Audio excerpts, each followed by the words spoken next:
নমস্কার শ্রোতা বন্ধুরা, সবাইকে স্বাগত জানাই আমার চিন্তা মোটিভেশন চ্যানেলে। আশা করি আপনারা সকলেই ভালো আছেন, সুস্থ আছেন এবং সাবধানে আছেন। আজকে এই ভিডিওর মাধ্যমে আপনাদের বলে শোনাবো রমা একাদশীর ব্রত কবে পালন করতে হবে এবং কার্তিক মাসের কৃষ্ণপক্ষের একাদশীর ব্রত বা রমা একাদশীর ব্রতের মাহাত্ম্য এই ভিডিওর মাধ্যমে আমরা জানব এবং রমা একাদশীর পালনের সময়সূচি জানব। কার্তিক মাস বা দামোদর মাসে রমা একাদশীর ব্রত পালন করতে হয়।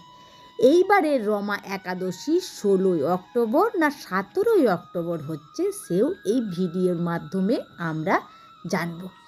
চলুন, ভিডিও শুরু করার আগে আপনাদের কাছে একান্ত অনুরোধ যে ভিডিওটি যদি ভালো লাগে তাহলে অবশ্যই একটি লাইক করবেন এবং ভিডিওটি প্রথম থেকে শেষ পর্যন্ত শুনবেন।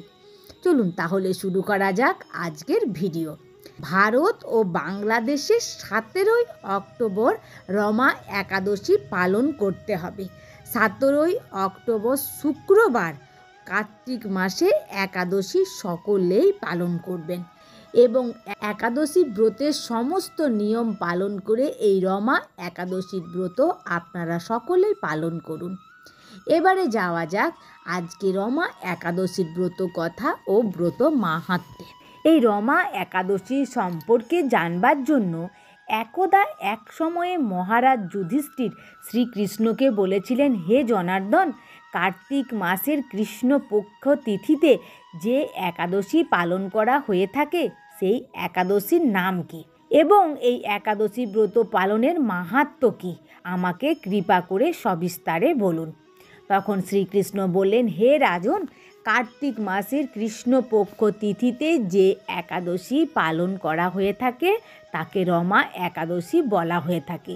এই রমা একাদশী পালনের মাধ্যমে আমাদের সর্বপাপ দূর হয়ে থাকে। আমি এখন এই ব্রত পালনের মাহাত্ম্য বলছি, ভক্তি ভরে মন দিয়ে শ্রবণ করুন। এই ব্রত পালনের মাহাত্ম্য ও শ্রবণের মাধ্যমেও পাপ দূরীভূত হয়ে থাকে।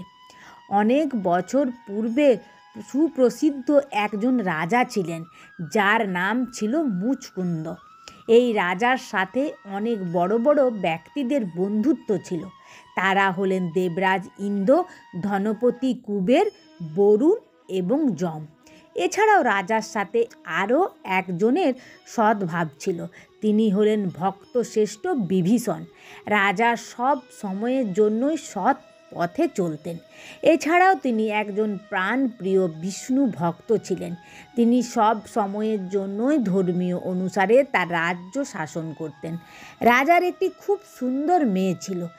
রাজা তার কন্যা হবার পর তার কন্যার সাথে চন্দ্রসেনের পুত্র শোভনের বিবাহ দিয়েছিলেন। বিবাহের কিছুদিন পর শোভন তার শ্বশুরবাড়িতে ঘুরতে এসেছিলেন, কিন্তু সেই দিন ছিল একাদশী তিথি। দৈবক্রমে স্বামীর প্রথম দেখাতেই স্বামী পরায়ণা চন্দ্রভাগা চিন্তা করতে লাগলেন, আমার স্বামী এত পথ অতিক্রান্ত করে এসে অনেক ক্লান্ত এবং ক্ষুধার্ত, তিনি কখনোই ক্ষুধা সহ্য করতে পারেন না, সেটা আমি ভালো করেই জানি। কিন্তু আমার পিতা ধর্মের পথে চলেন আর এটার জন্য তিনি একাদশীর দশমীর দিনে রাজ্যের সকল ব্যক্তিকে আহার নিষিদ্ধ করে থাকেন। এখন আমি কি করব? যখন শোভন রাজ্যের নিষেধাজ্ঞা সম্পর্কে সবিস্তারে জ্ঞাত হলেন তখন তার স্ত্রীকে বললেন, হে প্রিয়তমা, আমি তোমার পিতার নির্দেশ সম্পর্কে অবগত হয়েছি। এখন আমার কার্য কি সেটা আমাকে তুমি বলো। উত্তরে চন্দ্রভাগা বললেন, হে স্বামী, আজ একাদশী তিথি আর এটার জন্য এই গৃহে সব রাজ্যের সকল ব্যক্তিকে অনাহারে থাকতে হবে। এছাড়াও একাদশী তিথিতে এই রাজ্যের কোনো পশু পাখি অন্ন জল মাত্র প্রদান করা হয় না। সেখানে ব্যক্তি তো অনেক দূরের কথা। আপনি কখনো ক্ষুধা সহ্য করতে পারেন না, সেটা আমি ভালো করেই জানি। আর এই সমস্যা থেকে পরিত্রাণের জন্য আপনি নিজ গৃহে প্রত্যাবর্তন করুন। তাছাড়া আপনি যদি এখানে অবস্থান করে আহার গ্রহণ করেন তাহলে আপনি সকলের কাছে নিন্দার পাত্র হবেন। এবং পিতা অনেক রাগান্বিত হবে, আর এটা আমি কখনোই চাই না। আপনি সকল বিষয় বিবেচনা করে আপনার বিচারে যেটা করা ভালো সেটাই করবেন। স্ত্রীর কথা শুনে শোভন বললেন, হে প্রিয়তমা, আমি কিছু সময় নিয়ে সকল বিষয় ভেবে দেখি। আমি এখানে থাকবার সিদ্ধান্ত নিয়েছি। আমি নিজ গৃহে প্রত্যাবর্তন করছি না। আমি এখানে থেকেই একাদশী ব্রত পালন করব। ভাগ্যের যেটা আছে সেটা তো হবেই। আর এইভাবেই একাদশী ব্রত পালনে শোভন বদ্ধপরিকর হয়েছিলেন। দিনের সকল সময় অতিবাহিত হবার পর যখন সন্ধ্যা হয়ে থাকে তখন বৈষ্ণবদের কাছে এই রাতটি অত্যন্ত মধুর এবং আনন্দদায়ক হয়ে থাকে। কিন্তু ওদিকে শোভন ক্ষুধা ও তৃষ্ণায় দুর্বল থেকে অতি দুর্বল হতে থাকলেন। আর এভাবেই সম্পূর্ণ রাতটি অতিবাহিত হবার ফলে সূর্যোদয়কালে তার মৃত্যু হয়। তখন চন্দ্রভাগা অনেক ভেঙে পড়েন। এদিকে রাজা মুচকুন্দ শোভনকে অনেক জাঁকজমকভাবে তার শবদাহ কার্য সম্পাদন করলেন। তারপর পিতার নির্দেশে চন্দ্রভাগা পিতার গৃহে অবস্থান করতে থাকলেন। শোভন যে একাদশী ব্রত পালন করেছিলেন সেই একাদশীর নাম ছিল রমা একাদশী। আর এই রমা একাদশী ব্রত পালনের মাধ্যমে কালক্রমে শোভন অনুপম সুন্দরী এক রমণীর দেবপুরী প্রাপ্ত করেন। আর সেই দেবপুরী ছিল মন্দরাচল শিখরে। তারপর একদা এক সময়ে ওই মুচকুন্দ রাজার রাজ্য থেকে একজন ব্রাহ্মণ তীর্থভ্রমণ করতে মন্দরাচল শিখরে দেবপুরীতে উপস্থিত হন। ওই ব্রাহ্মণের নাম ছিল সোম শর্মা। ব্রাহ্মণ ওই স্থানে গিয়ে রাজা শোভনকে দেখলেন। তিনি একটি বিচিত্র রত্নালঙ্কার দ্বারা আবৃত সিংহাসনে রত্নালঙ্কারে ভূষিত ছিলেন। ব্রাহ্মণ আরও দেখলেন গন্ধর্ব এবং সুন্দর অপ্সরাগণ তার বিভিন্ন উপাচারে পূজিত করছেন। রাজা মুচকুন্দের জামাতা এবং চন্দ্রভাগার স্বামী হিসেবে শোভন ব্রাহ্মণকে দেখে আসন থেকে উঠে এসে ব্রাহ্মণের চরণ বন্দনা করলেন। ব্রাহ্মণকে দেখে তার শ্বশুর স্ত্রী সহ রাজ্যের সকল প্রজাদের কুশল বার্তা জিজ্ঞেস করলেন। ব্রাহ্মণ তখন সকল বার্তা তাকে প্রদান করলেন। তারপর ব্রাহ্মণ তার এমন সুন্দর স্থানপ্রাপ্ত হবার কথা জানতে চাইলে শোভন তাকে জানালেন। কার্তিক মাসের কৃষ্ণপক্ষ তিথিতে যে একাদশী পালন করা হয় সেই একাদশীর নাম হলো রমা একাদশী। এই একাদশী অন্য সকল ব্রতের মধ্যে সর্বশ্রেষ্ঠ।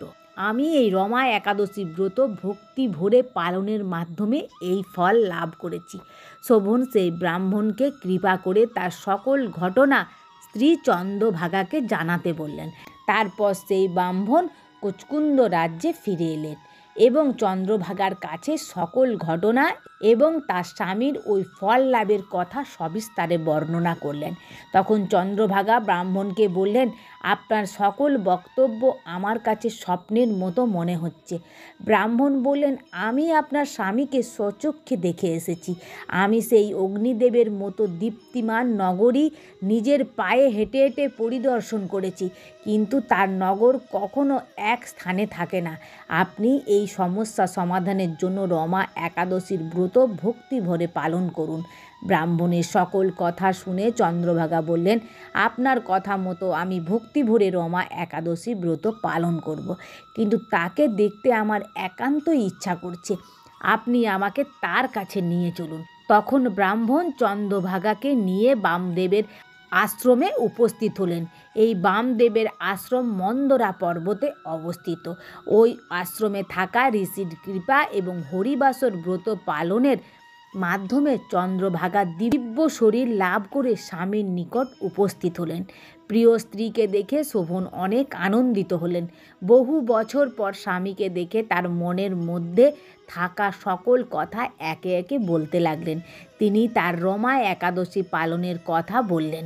তিনি আরও বললেন, আমি পিতৃগৃহে অবস্থানকালে আপনার এই নগর স্থির এবং মহাপ্রলয় পর্যন্ত অক্ষত রাখবার জন্য আমি রমা একাদশী ব্রত ভক্তি ভরে পালন করতাম। অবশেষে শোভনের সেই নগর স্থির হলো এবং তারা একত্রে নগরীতে বসবাস করতে থাকলেন এবং দিব্য সুখ লাভ করতে থাকলেন। শ্রীকৃষ্ণ যুধিষ্ঠিরকে বললেন, হে মহারাজ, আমি আপনার কাছে পাপ নাশিনী ও ভক্তি মুক্তি রমা একাদশী ব্রত মাহাত্ম্য বর্ণনা করলাম, যিনি এই একাদশীর ব্রত ভক্তি সহকারে পালন করেন এবং ব্রত মাহাত্ম্য পড়েন কিংবা শ্রবণ করেন, তিনি সকল পাপ মুক্তি পেয়ে বিষ্ণু লোকে পূজিত হন। তাই আমাদের সকলকে এই রমা একাদশীর ব্রত ভক্তি ভরে পালন করা অত্যাবশ্যক।